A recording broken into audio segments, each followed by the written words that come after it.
जय श्री कृष्णा।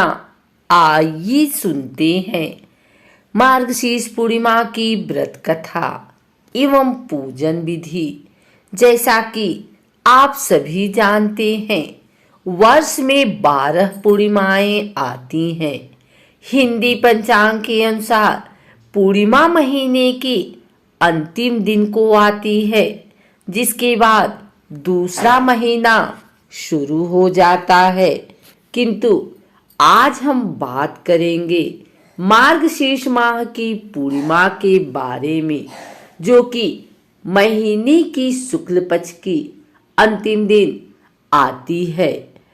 मार्गशीर्ष पूर्णिमा के व्रत में भगवान नारायण की पूजा का विधान है तथा जो कोई व्यक्ति श्रद्धा भाव से इस पूर्णिमा का व्रत रखता है, उसके सभी कष्ट दूर हो जाते हैं। ऐसे में आप भी मार्गशीर्ष की पूर्णिमा का व्रत रखते हैं तो हमारे द्वारा बताई गई कथा एवं पूजा विधि को सुनकर अपना व्रत पूर्ण कर सकते हैं।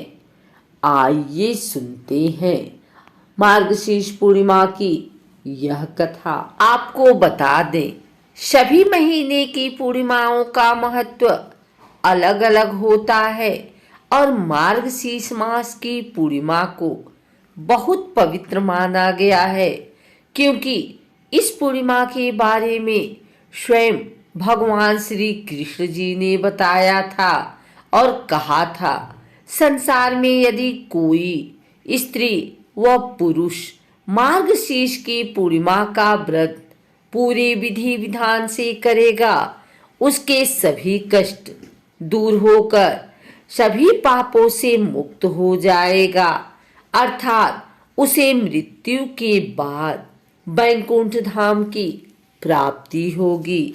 हमारे हिंदू धर्म की पूर्णिमा का विशेष महत्व होता है, जिस कारण इसे पवित्र माना जाता है तथा व्रत वाले दिन भगवान कृष्ण जी की अर्थात विष्णु जी की पूजा का विधान है तथा रात्रि के समय चंद्रमा का पूजा करके अर्घ देकर आप अपना व्रत पूर्ण कर सकते हैं।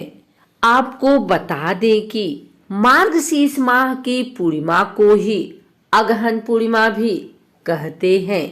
इस दिन व्रत रखने वाले व्यक्ति को प्रातः ब्रह्म मुहूर्त में स्नान आदि करके सफेद रंग के वस्त्र धारण करें, जिसके बाद ओम नमो नारायण मंत्र का जाप करते हुए भगवान सूर्य को जल चढ़ाकर पीपल व तुलसी के पेड़ में पानी चढ़ाएं।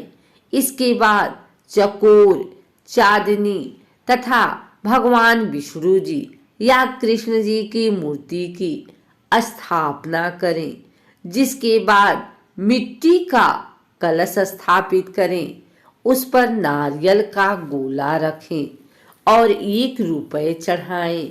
अब इस चौकोर यज्ञ में अग्नि को स्थापित करें, जिसमें तेल, भूरा, घी आदि की आहुति दें।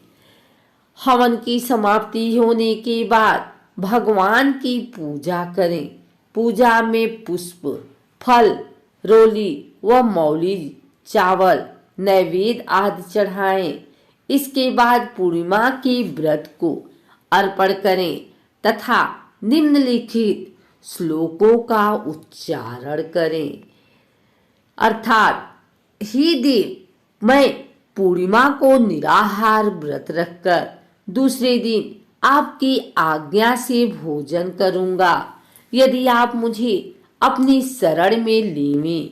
इस प्रकार भगवान को व्रत समर्पित करके सायंकाल चंद्रमा के उदय होने पर दोनों घुटनों के बल बैठकर सफेद फूल, अक्षत, चंदन, जल सहित चंद्रमा को अर्घ दें तथा अर्घ देते समय चंद्रमा से विनती करें, हे चंद्र देवता, आपका जन्म अत्रि कुल में हुआ है और आप क्षीर सागर में प्रकट हुए हैं। मेरे अर्घ को स्वीकार करें। चंद्रमा को अर्घ देने के बाद हाथ जोड़कर प्रार्थना करें। हे भगवान, आप श्वेत किरणों से सुशोभित हैं। आपको मेरा सत सत प्रणाम है। आप द्विजों के राजा हैं। आपको मेरा नमस्कार है। आप रोहिणी देवी के पति हैं। आपको मेरा नमस्कार है। इस प्रकार रात्रि होने पर भगवान की मूर्ति के पास शयन करें तथा दूसरे दिन सुबह ब्राह्मणों को भोजन कराएं और दान दक्षिणा देकर विदा करें। जिसके बाद गाय को रोटी देकर स्वयं भोजन ग्रहण करें। पुराणों के अनुसार एक बार देवर्षि नारद जी भगवान विष्णु जी के पास गए। उस समय नारद जी बहुत दुखी थे, क्योंकि उनसे मनुष्यों को कष्ट देखा नहीं जा रहा था, जिस कारण वे स्वयं भी दुखी व अति भावुक हो गए। नारद जी को इस तरह दुखी अवस्था में देखकर भगवान विष्णु जी बोले, हे देवर्षि, क्या हुआ? आप बड़े दुखी हैं। अपने प्रभु की बात सुनकर देवर्षि बोले, हे प्रभु, आप कोई ऐसा उपाय बताइए जिससे मनुष्य जाति का कल्याण हो सके। नारद जी की बात सुनकर भगवान हरि बोले, हे नारद जी, यदि कोई मनुष्य इस सांसारिक मोह माया से मुक्त होना चाहते हैं तो उसे श्री सत्यनारायण की पूजा करनी चाहिए। अर्थात संसार जो कोई भी व्यक्ति इस जीवन चरण जन्म मृत्यु चक्र से मुक्त होना चाहता है तो उसे मार्गशीर्ष की पूर्णिमा का व्रत का फल मिलना चाहिए। भगवान विष्णु जी ने बताया कि हे देवर्षि, श्री सत्यनारायण के व्रत का उल्लेख तो स्कंद पुराण में भी मिलता है और जिन जिन महापुरुषों ने भगवान सत्यनारायण का व्रत किया है, उनकी कथा सुनी है, उनका इस स्कंद पुराण अर्थात उनकी कथा में जुड़ता गया है, जो निम्नलिखित है।